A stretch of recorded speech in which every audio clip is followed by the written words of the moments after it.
आपको लगता है कि आप भी मुख्यमंत्री की रेस में थी? इस कारण से मैं कह सकती हूँ कि शायद 2 या 3 आते, लेकिन कहीं न कहीं जो है किसी को हार का सामना करना पड़ा।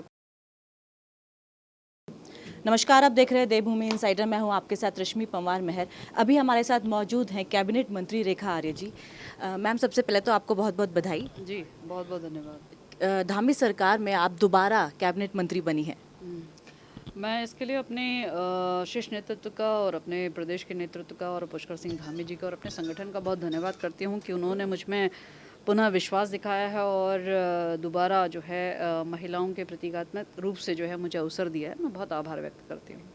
आप अल्मोड़ा संसदीय क्षेत्र की 14 विधानसभाओं में एकमात्र महिला विधायक हैं। इस पर आप क्या कहना चाहती हैं? मैं समझती हूँ कि ये मेरा सौभाग्य है कि मुझ पर पार्टी ने विश्वास किया, मुझे टिकट दिया और मुझे जिताने का भी काम किया, तो मैं अपनी पार्टी का बहुत आभार व्यक्त करती हूँ।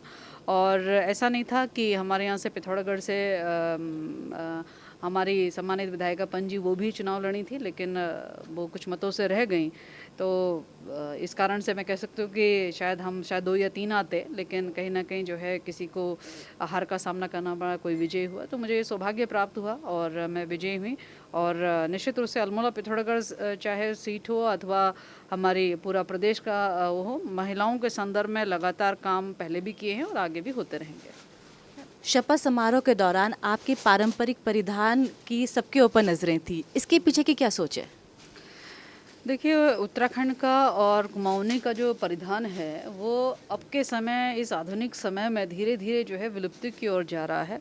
मैं समझती हूँ कि अब महिलाएँ पिछवाड़ा तो पहनती हैं, वो भी शुभ दिनों में पहना जाता है, अच्छे दिनों में पहना जाता है, शुभ कार्य में पहना जाता है। लेकिन हमारे अन्य चीज़ भी हैं, चाहे वो हमारा घाघरा हो, चाहे वो हमारी शर्ट हो और चाहे हमारी बास्केट हो, ये सारी चीज़ें जो हैं कहीं न कहीं अब धारण नहीं किए जा रहे हैं, जो कि एक विलुप्ति के स्टेज पर पहुँचे हैं और हम देखते हैं केवल सांस्कृतिक कार्यक्रमों में इसकी प्रस्तुति हम लोग देखते हैं। तो इसको जीवंत करने का भी एक मेरा प्रयास है और साथ-साथ मैं ये मानती हूँ कि मेरे लिए इससे ज़्यादा शुभ दिन कुछ नहीं हो सकता कि मुझे पुनः पार्टी ने विश्वास भी किया और मुझे शपथ लेने का मौका भी दिया। तो उस शुभ अवसर पर शुभ वस्त्र जो हमारा उत्तराखंड का परिधान है, वो परिलक्षित होना चाहिए था, इसलिए मैंने उसको धारण भी किया और निश्चित रूप से आज मैं समझती हूँ कि चाहे हमारा उत्तराखंड है, चाहे हमारा पूरा देश जो उसको देख रहा होगा, उन्हें ज़रूर समझ में आया होगा कि उत्तराखंड का परिधान कितना भव्य, कितना सुंदर, कितना सांस्कृतिक, कितना पारंपरिक होता है, उनको देखने को मौका मिला होगा। विधानसभा चुनाव 2022 की अगर बात करें तो महिलाओं ने मतदाता के तौर पर बखूबी अपना कर्तव्य निभाया है। भाजपा को बहुत बड़ा सपोर्ट मिलता रहा है हमेशा महिलाओं का। आपको क्या लगता है, क्या खास बात है? देखिए, अब की बार भारतीय जनता पार्टी को महिलाओं ने बहुत जमकर आशीर्वाद दिया है और जो कि बहुत स्वागत योग्य है। उसके पीछे मैं यह भी कह सकती हूँ कि हमारी सरकार का जो 5 साल का कार्यकाल था, उसमें महिलाएं केंद्र बिंदु में थे, उनके लिए काम किया गया। प्रधानमंत्री मोदी जी के द्वारा भी जो भी केंद्र से योजनाएं संचालित की गई, वह महिलाओं को फोकस होकर की गई। तो महिलाओं ने उन योजनाओं का लाभ लेते हुए प्रधानमंत्री जी को भी और हमारे पुष्कर सिंह धामी जी को भी और हमारी सरकार को भी जो है आशीर्वाद देने का काम किया, जिसका परिणाम ये था कि आज हम 47 सीटों पर पहुंचे हैं और प्रचंड बहुमत के साथ लौटे हैं।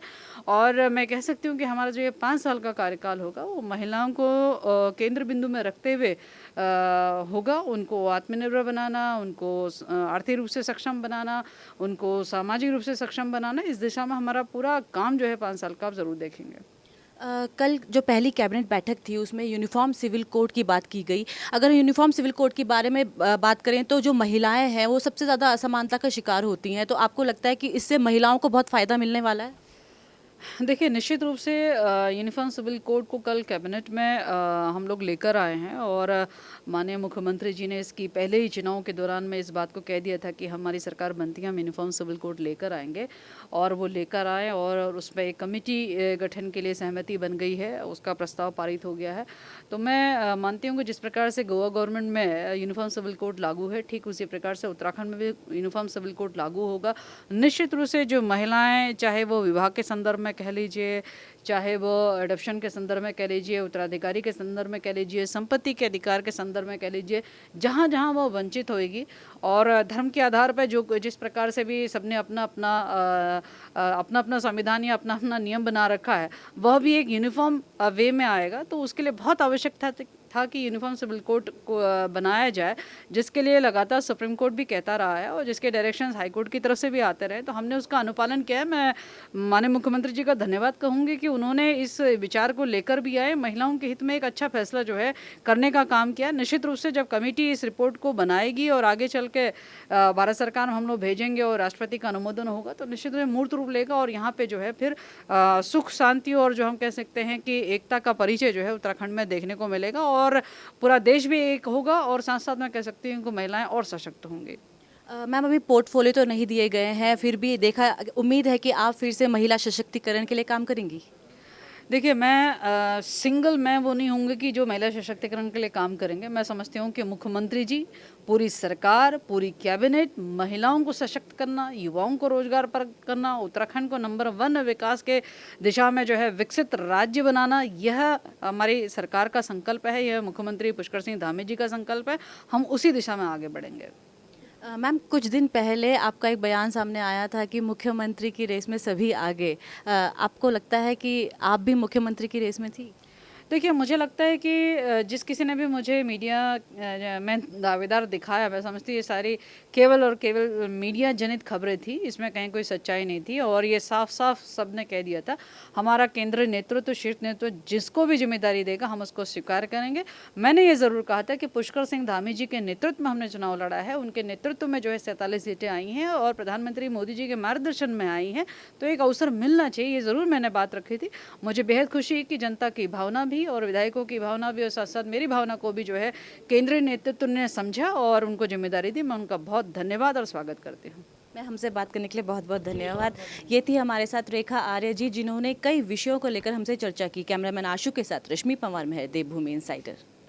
आज ही डाउनलोड करें देवभूमि इनसाइडर ऐप।